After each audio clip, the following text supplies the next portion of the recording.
Hi everybody, welcome to another episode of Shouting from the Sidelines. It's myself, Luke and Nick today.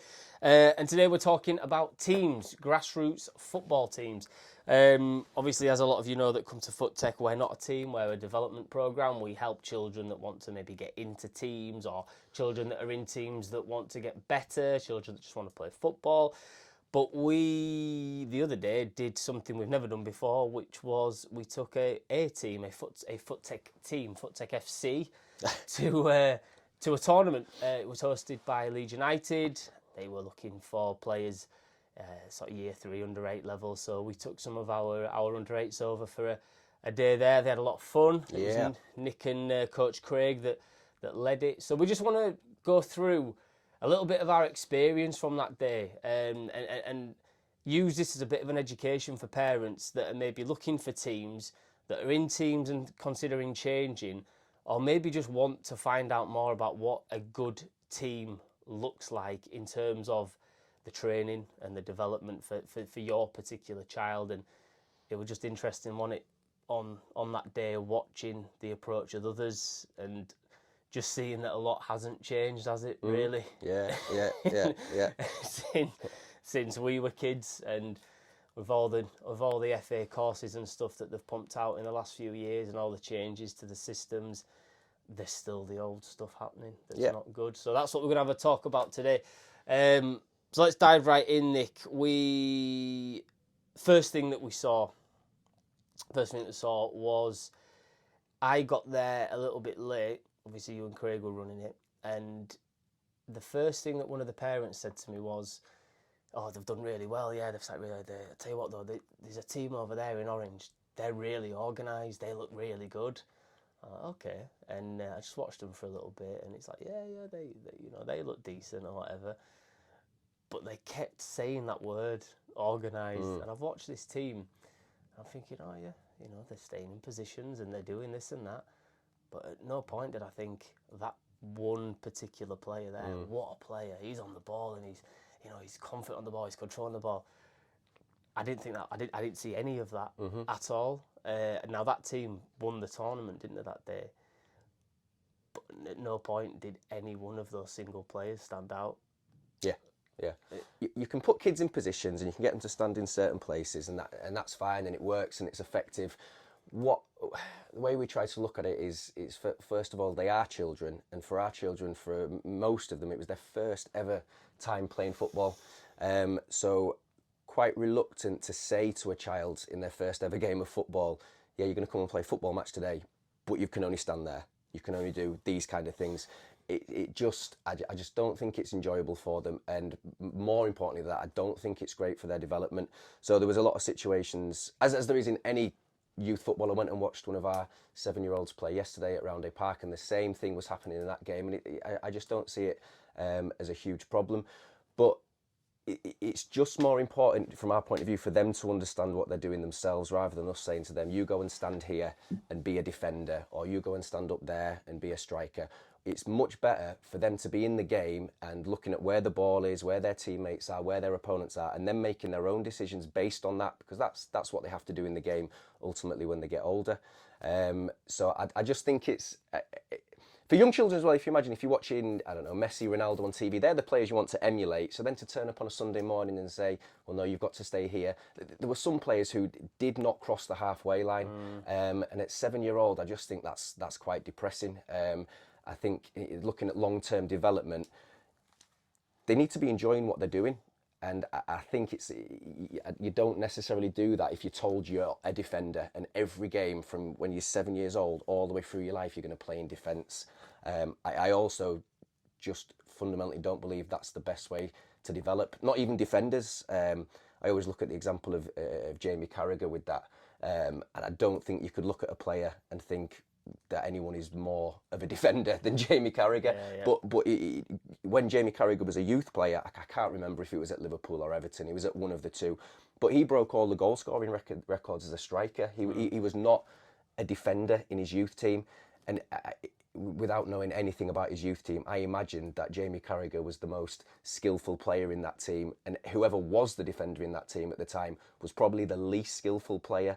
And again, if you're always going to be in that defensive position because you're the least skillful player, then when are you getting the opportunity to develop those skills and to become a more skillful player? You just get stuck in that position and you get told to do certain things. We saw it at that tournament. It's essentially, when it comes to you, clear it or pass it to someone up the pitch, and you're just there to stop goals. And it's just, like I say, I think children learn more from having the freedom to go and explore in the game.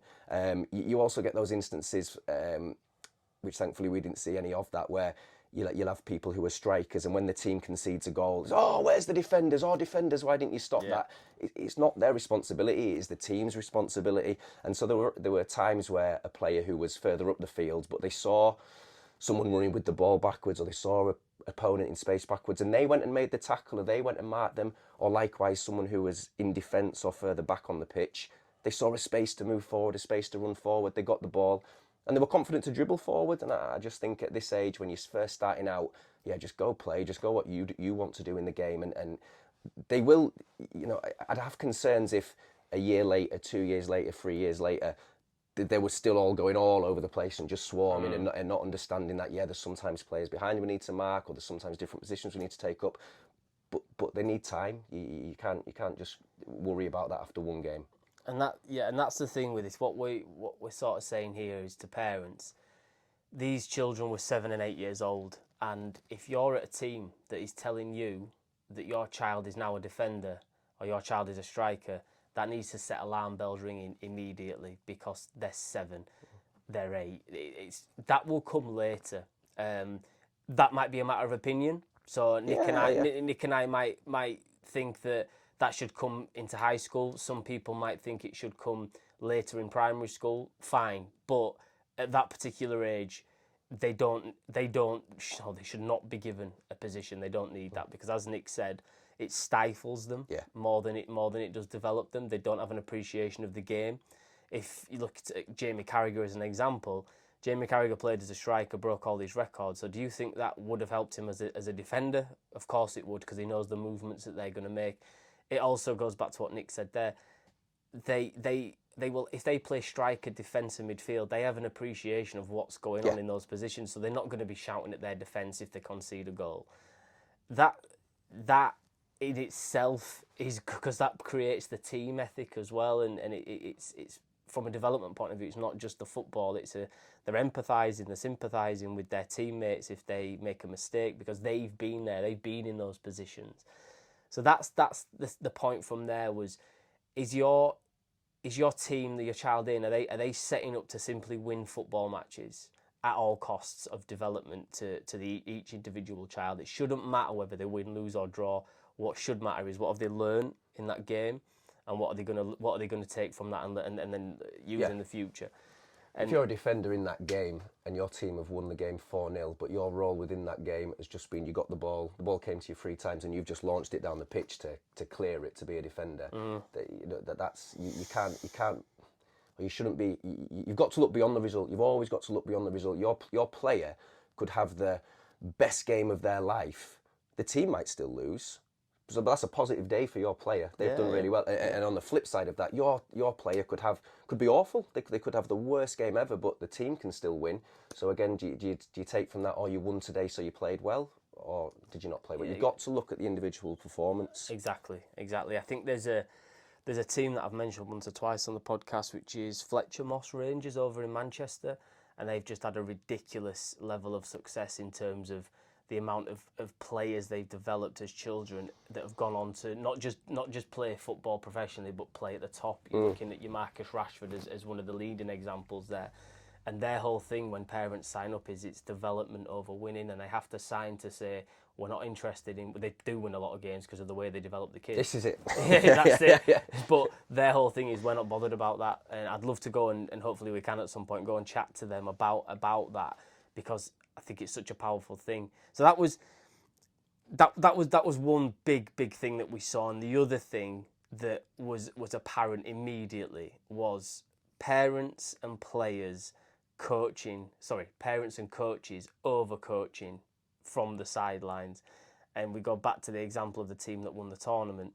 When we played them, which unfortunately the game got cancelled, didn't it, halfway through because of a bad injury to one of their players, bless him. And they had a coach on either side of the pitch, and I could not hear myself for them shouting onto the, and it wasn't negative stuff they were shouting. They were Yeah, instructional stuff. Now, again, this might be a matter of opinion. Yeah. However, at that age, our opinion is let them play and let them make the mistakes that you're trying to. These guys were basically trying to play for them, like a PlayStation player. Yeah, joystick. Yeah, exactly. So yeah, exactly that, the joysticking thing that we spoke about before. Think about what that's doing to your kid. Think about what that's doing to your player. If he's told or she's told what to do every time they get the ball, they are not going to learn anything. They're just going to become a robot. And guess what happens the first time that coach is on holiday or you're away? They're not going to know what to do because they've been told and told and told. Would you want how would you feel if somebody went into your workplace and just shouted at you for 90 minutes what to do, when to do it? Yeah. It would be frustrating, and it's no different for a 7-year-old kid. Yeah, it's just not giving them the opportunity to learn it for themselves. Because you'll see them doing the right things, and so the coach might be saying, right, go stand over there, because the coach understands why they need to stand there. The coach has the knowledge and understanding.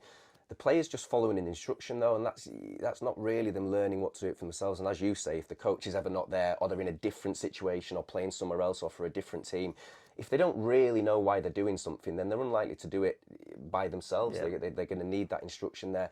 And it's you know, if you're talking about where to stand in defence, for example, over time, if these young players are playing in games and they keep forgetting that there's a striker stood behind them and the ball keeps going past them and the striker's through on goal to score, they'll recognise that eventually and they'll start dealing with that themselves, and that's just, it's more powerful for them to learn it that way rather than just to be following these instructions. There's a huge difference between being able to follow an instruction and to have actually learned something. You see that all of the time. You've got to be, and that's it in your training sessions, it happens in lessons at school and stuff like that. You've got to be, for you to really say that something's been learned, you have to see that without you giving any kind of instruction or any kind of reminder. So early on when you're teaching something, there will be lots of instructions and there will be lots of information given, but over time you have to remove that instruction and lessen it and lessen it.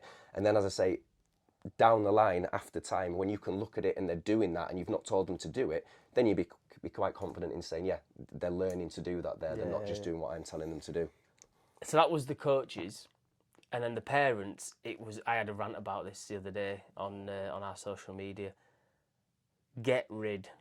The amount of times, and some coaches said it, but the amount of times I heard that from some of the parents, not ours, thankfully, it makes me feel sick when I hear that. It's what on earth is that doing for a child? What do you? And the thing is, the parents that shout that are the same parents asking us or asking their players' coaches, oh, you know, do you think you can get a scout to come down to watch it? Like, do you think a scout is going to pick your child up if all they're doing is blasting it forward or kicking it out of play? And it's petrifying that it's still going on. Why are we encouraging that when surely the best thing to do is encourage them to, right, okay, the ball's gone over the top. You've got one striker coming towards you. Why not try to control the ball and play back to the goalkeeper? Yeah. Or if you're in a corner, control the ball and just try and get out of that corner. He's 7. He's not. They're not in the World Cup final. In which case, maybe put it away. But even then, the best players in that England team, and we've spoke about this before, didn't we? The likes of John Stones and Maguire in defence. The amount of times they could just easily blast it out, but then they tried maybe a little step over and play back to to Pickford and play. These things should be encouraged, and if it doesn't work, so what? Just encourage the fact that they tried and try again. Everyone is so hell-bent on winning, and yes, and you know me more than anybody, I'm competitive and I want to win, of course, but I don't want to win at the cost of that child getting better at football, because I know that's going to lead to them winning. And children want to win. Children, like I say, we all want to win. No, I don't know where that possibly comes from, that maybe we don't want to win. That is absolutely not what we're ever talking about. You know, we're nice to the children and we make the children enjoy themselves and they have a nice time. That's the primary reason for everything that we do, is development.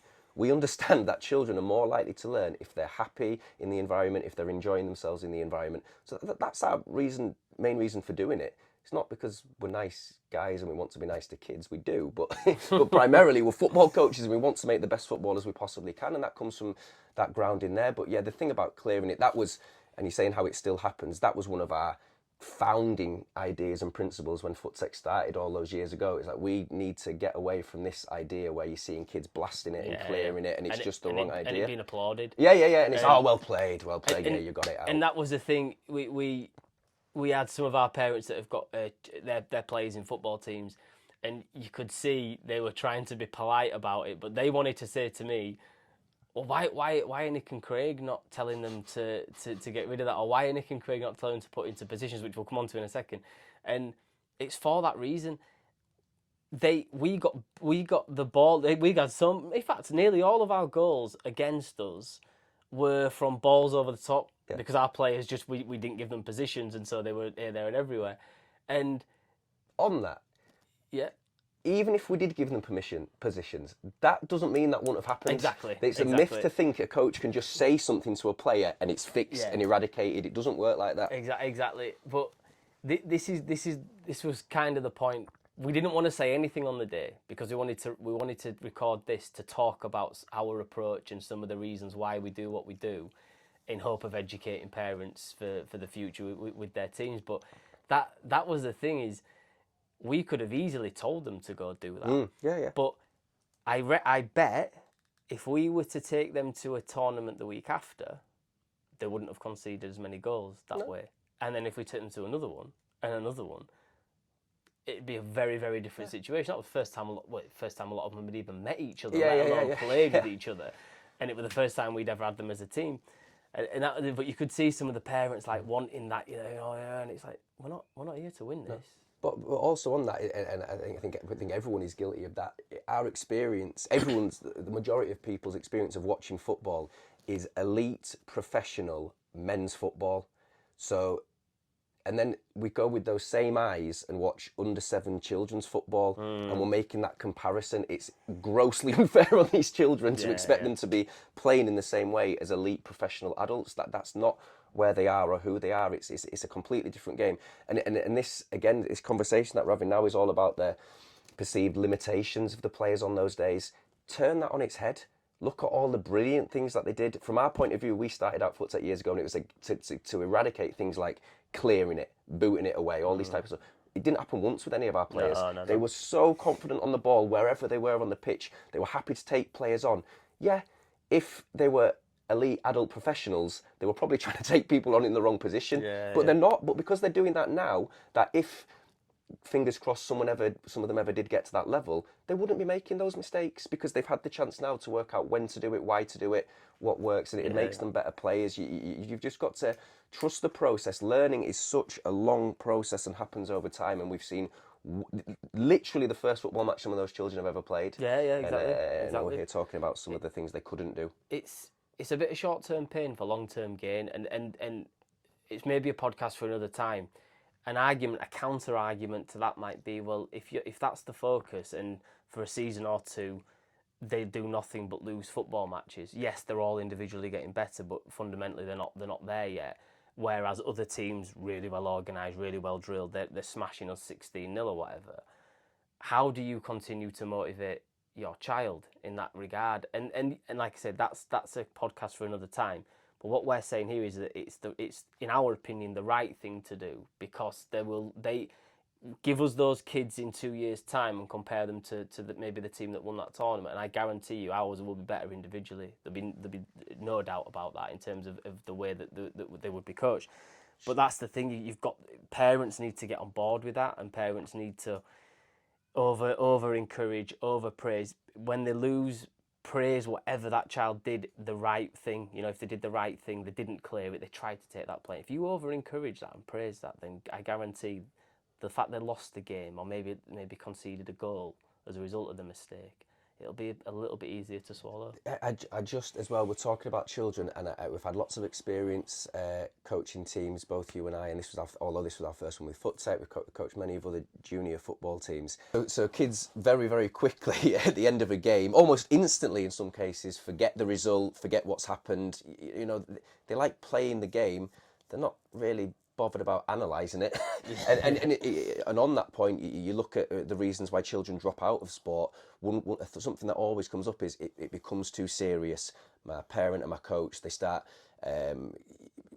doing things like that, analysing how did you get on. The best thing you can say after a game is, did you enjoy yourself? Brilliant, fine, move on, go to the next one.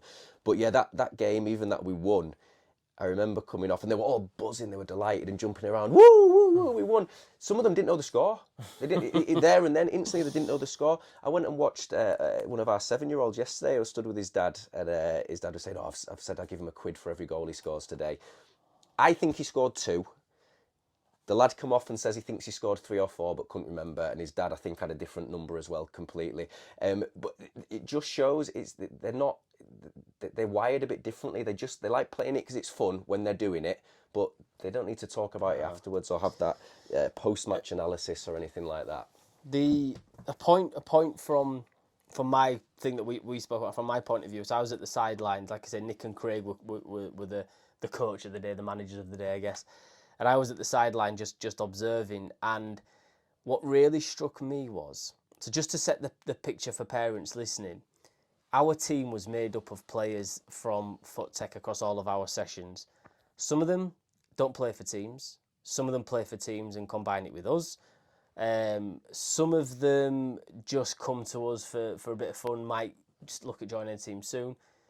Pretty much all of them don't play together for anyone. Pretty much all of them don't train together at FootTech. So it was a real sort of mix of players that we'd never had before together, never trained them together before. So this is why it was really interesting to observe. And what I saw was there was 2 players on our team who had not played for teams before. That was their first. That's the other thing. That was their first, in inverted commas, competitive football experience, football match. And these 2 players were 2 of the only players I saw across any of the teams there that day that were prepared to play the ball sideways or play the ball backwards to a teammate. The other players on our team, very confident on the ball, happy to dribble and so forth, but a lot of it was forward. And a lot of that was the players who already play for teams. The other teams that I watched, same thing. They would only go forward. They would only go for. They would never, even when it made more sense to pass it backwards or pass it sideways, the easy option as we call it, they only ever went forward because they've been coached to do that. That's been coached. To play the ball backwards is a sin in a lot of people's eyes because that's a risk. It's a risk. It takes the ball further towards your goal, and they might go and score. Okay. What really struck me was that the fact that those players that hadn't had that experience, they were playing with a little bit more freedom. They just seemed to enjoy that experience a little bit more. To them, it was just like, well, hold on, that makes more sense. That's the easy option for me. I've got loads of players coming towards me. He's got loads of space. I'll just pass to him, then I'll go move over there and help him. And that was just brilliant to see. Yeah, to be honest, we've seen a lot of our players who've gone on and joined teams, and it's really helped accelerate their development and their progress. But just because a player goes on and joins a team, or just because a player goes on and does extra training, that doesn't automatically mean that they're going to become a better player than other players. It has to be the right environment and the right kind of experiences they're getting for them to be able to actually improve. Not just the fact that they're doing more or they're playing in an older age group or anything like that. It all has to be relevant to what it is that they're doing. Definitely, and we've had a couple of recent examples. So Cam, one of our players that's been with us for a good few years now, he's just been asked to go and train with Barnsley's Elite Development Centre. Now, Cam didn't start playing football properly in any environment until he was around 7 or 8. And he came to us, enjoyed his football, had a couple of years with us. He then joined a team, and I think he joined another team after that. And it's just accelerated him on. And he is now comfortably one of the if you look at him, you think he's probably one of the most natural footballers that you'll see.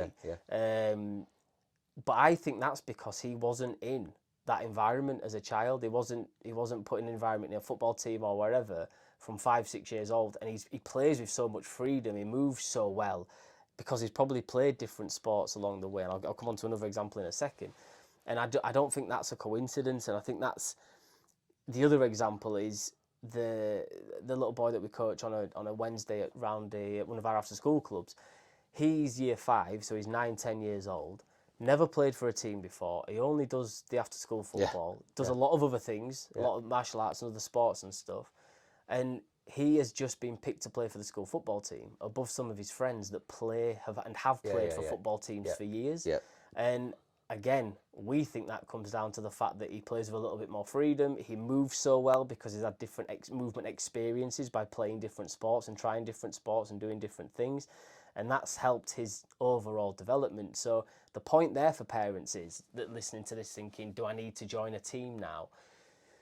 Don't rush. If your child doesn't want to do it, that gives you the answer immediately. Yeah. But if you're thinking that it's I must get them in a team now, it's not always the right thing to do. Just there's no rush. No. There is no rush. It will come. We're big believers in the fact that they should be involved in teams at some point, but it's when it's right for them. We think it's a great from a friendship point of view and everything else. For life. But it's. I mean, Nick and I played from being kids. Wouldn't change it for the world. Loved it, and it should happen if they want it to happen. But the other point is that they might not be ready, and just don't rush. Yeah, they might not be ready, and you don't miss out. And just because, as a general rule of thumb, obviously the more you play, the better you will get. But it has to be the right environment. It has to be a good environment. If you're going somewhere and it's not a good environment, maybe they're not enjoying it so much, or the training's quite restrictive in terms of whatever, putting them in positions or whatever, that's not necessarily going to develop them as much as that example is. This boy, I think, just plays after school club, just plays in the playground, plays at home with his little brother or whatever, and he's into the team above players who go to organised structured training, who play in these organised teams. So it just shows you that it's very individualised and there's not one set way to do things. Yep. I mean, going back to Cam, credit to his dad, because he did bring Cam down when he was really young, 4 or 5 year old, and it just went right for Cam. And fair play to his dad. He didn't think, oh no, I need to keep him in here, otherwise he's got no chance of being good enough because all other kids his age will leave him behind. It wasn't right for him. So he took him out, brought him back, as you say, much later to one of our camps. I think it was come down initially. And I think that coincided with England actually doing well for once at a tournament, and loads of our kids at that point got a bit of a bug and got a bit of a thing with it. And he went on from there and really got into it. So it's about, the timing has to be right, the environment has to be right, and it's so individualised for each child. It is, and we take a lot of sort of advice is the wrong word, but we look at what successful academies have done in the past, and when I think about a successful academy, it's not the academy that's got the most money and therefore can bring in the most kids, and for every 1,000 kids they bring in, they know they're probably going to find one that's half decent. For me, it's looking at the likes of Ajax and Benfica, the teams that have to create footballers, because fundamentally that's their business plan. They have to sell those players to keep the club alive.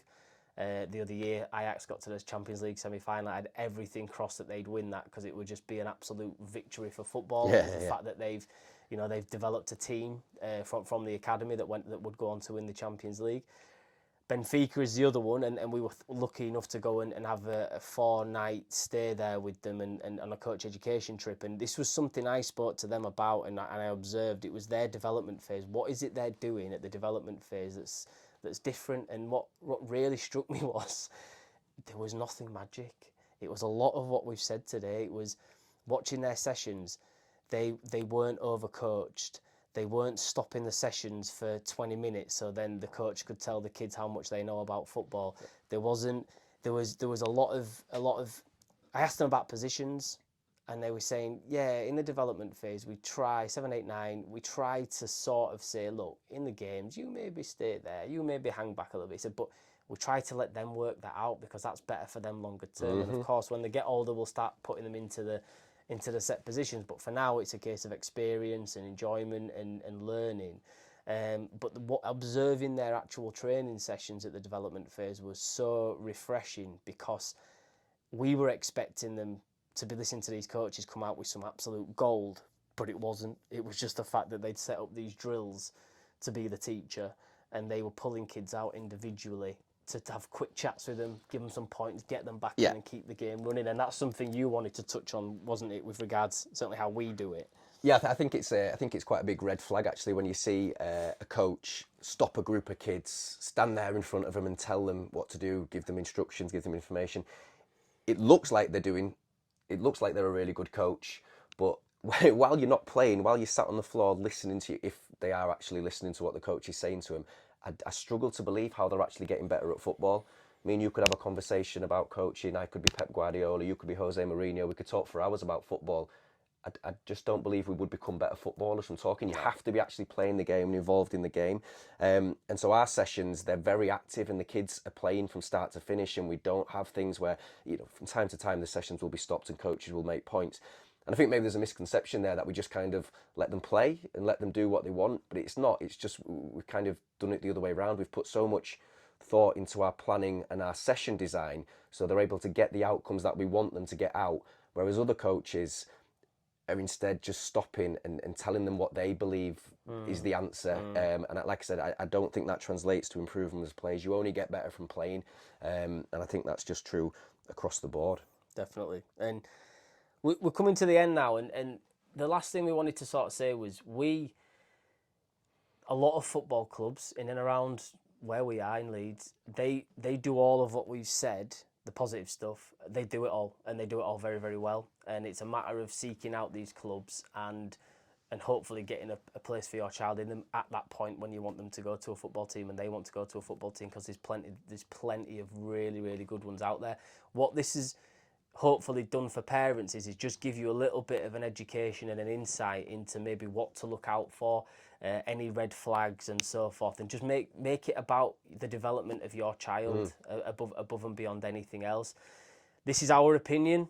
It's not saying we're right. No. It's just our opinion from 7.5 years of doing foot tech, between us 25, 30 years experience of coaching children, Nick's experience of teaching children as well in a school environment, because it's now as much about the softer skill side as it is about the actual football development for kids. So this is just our experience. Thousands of children have passed through foot tech and continue to train at foot tech, and we've just seen what works for them and what doesn't. So please take from that what you will. If you believe what we've said and it helps, fantastic. If not, it'd be great to have a discussion about it. But please talk to us if we can help any parents listening with anything like this, member or not. We'll be glad to have a chat with you on the phone or an email just to give you some tips. But hopefully that has helped. And Nick, as always, thank you for your time. Yeah, thank you very much.